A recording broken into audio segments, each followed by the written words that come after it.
Hey guys, so I've been super busy lately, just running around and transition things and all sorts of stuff, which I will not talk about right now. That's okay.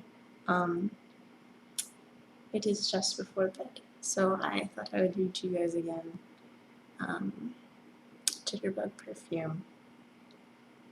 Okay. So the first one was it's a bunch of separate stories together. So this is going to be a new part, so it's kind of okay that if you don't remember the last part. It's part one, the hair and the beam. It's called.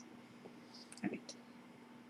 The citadel was dark, and the heroes were sleeping. When they breathed, it sounded as if they were testing the air for dragon smoke. On their sofas of spice and feathers, the concubines also slept fretfully. In those days, the earth was still flat, and people dreamed often of falling over edges. Blacksmiths hammered the edged serpent on the anvils of their closed eyelids. Wheelwrights rolled it, tail in mouth, down the cart roads of their slumber. Cooks roasted it in dream pits. Seamstresses sewed it to the badger hides that covered them. The court necromancer traced its contours in the constellation of straw on which he tossed. Only the babes in the nursery lay peacefully, passive even to the fleas that supped on their tenderness. King Alabar did not sleep at all. He was as awake as the guards at the gate. More awake, actually, for the guards mused dreamily about mead, boiled beets, and captive women as their eyes patrolled the forested horizon, while the king was as conscious as an unsheathed knife, coldly conscious and warmly troubled. Beside him, inside the ermine blankets, his great hound, Mick, and his wife, Alma, snoozed the night away, oblivious to their lord's distress. Well, let them snore, for neither the dog's tongue nor the wife's could lap the furrows from his brow, although he had sent for Alma that evening mainly because of her tongue. Alma's mouth, freshly outlined with beet paint, was capable of locking him in a carnal embrace that, while endured, forbade any thought of the coils beyond the brink. Alas, it could endure but for so long, and no sooner was Alma hiccuping the mushroom scent of his spurt than he was regretting his choice. He should have summoned Wren, his favorite wife, for though Wren lacked Alma's special sexual skills, she knew his heart. He could confide in Wren without fear that his disclosures would be woven into the common gossip on the concubine's looms. Alabar's castle, which in fact was a simple fort of stone and wood surrounded by a fence of tree trunks, contained treasures, not the least of which was a slab of polished glass that had come all the way from Egypt to show the king's face. The concubines adored this magic glass, and Alabar, whose face was so obscured by whiskers that its reflection offered a minimum of contemplative reward, was content to leave it in their quarters, where they would spend hours each day gazing at the wonders that it reproduced. Once, a very young concubine named Frol had dropped the mirror, breaking off a corner of it. The council had wanted to banish her into the forest, where wolves or warriors from a neighboring domain might suck her bones, but Alabar had intervened, limiting her punishment to 30 lashes. Later, when her wounds had healed, she bore him fine twin sons. From that time on, however, the king visited the harem each new moon to make certain that the looking-glass had not lost its abilities. Now, on this day, the new moon of the calendar was Now, on this day, the new moon of the calendar part we know as September, when Alabar conducted his routine inspection, he looked into the mirror longer, more intently than usual. Something in the secrets and shadows of the imperfectly polished surface had caught his eye. He stared. And as he stared, his pulse began to run away with itself. He carried the glass to an open window, where refracting sparks of sunshine enlivened its ground but refused to alter its message. So soon, he whispered, as he tilted the mirror. Another angle, the same result. Perhaps the glass is tricking me, he thought. Magic things are fond of deceptions. Although the day was rather balmy, he pulled up the hood of his rough linen cloak, and blushing like blood's rich uncle, thrust the mirror into the hands of the nearest concubine, who happened to be Frol. The other women gasped. They rushed to relieve her of the precious object. Alabar left the room. With some difficulty, for others tried to insist on accompanying him, the king excused himself from court and took his giant dog Mick for a romp outside the citadel gate. Circuitously, he made his way into the woods to a spring he knew.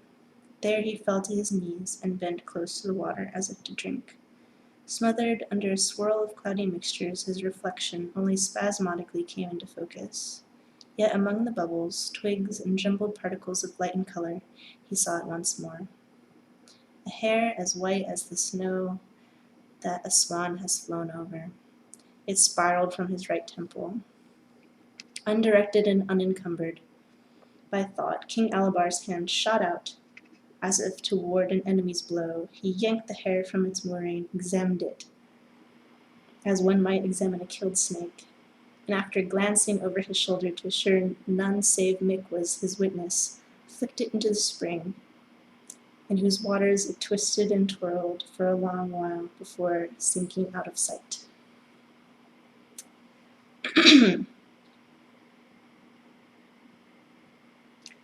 Okay, this mini cut. This book has a lot of words that I don't want to say. So I might use some euphemisms or Alma gnashed her man-seed greased teeth in her sleep. Each distant owl note caused Mick to twitch. Between them, Alabar lay wide-eyed, his war-marked hands caressing the fur covers for comfort. It is with shame and fear that I rest tonight, thought the king. The way bewilderment lies upon me, I have no need of blanket. In Alabar's kingdom, a minute city-state, a tribe, if you will, it was custom to put the king to death at the first sign of old age. Kings were permitted to rule only so long as they retained their strength and vigor, regarding its rulers as semi-divine, god-men upon whom the course of nature depended. The clan believed widespread catastrophes would result from the gradual enfeeblement of the ruler and the final execution of his powers in death. The only way to avert those calamities was to kill the king as soon as he showed symptoms of decay, so that his soul might be transferred to a vigorous young successor before it had been impaired. One of the fatal signals of fading power was the king's incapacity to satisfy the sexual passions of his wives. Another was the debut of wrinkles or gray hairs, with their indiscreet announcement of decline. Heretofore, Alabar had not considered this tradition unfair. After all, were the king allowed to grow senile and ill, would not his weakness infect his domain, interfering with the multiplication of cattle, causing beet crops to rot in the fields, disabling the men in battle, and generally perpetuating disease, delirium, and infertility among those whom he ruled? And did not all intelligent peoples, which left out the Romans, hold this to be true? Why, in some nearby kingdoms, a slight blemish on the royal body, such as the loss of a tooth, was enough to bring about the death sentence. In Alabar city, the execution was a ceremony of much dignity and aesthetic weight, the king's number one wife bearing the responsibility for delivering to her husband's lips the poisoned egg. Among less civilized peoples in the region, the ruler was dispatched by the crude, though perfectly sufficient, process of being knocked on the head. Therefore, the ritual of putting the king to death had seemed to Alabar natural, inevitable, and just, but tonight he cursed that cruelly traitorous strand, that hoary banderole of mortality that waved so thoughtlessly from an otherwise dark temple. That skinny silver scroll upon which was written in letters bold enough for all of nature to read, an invitation to the burial mound. Oh, most unwelcome hair. Okay, I think that's good for tonight.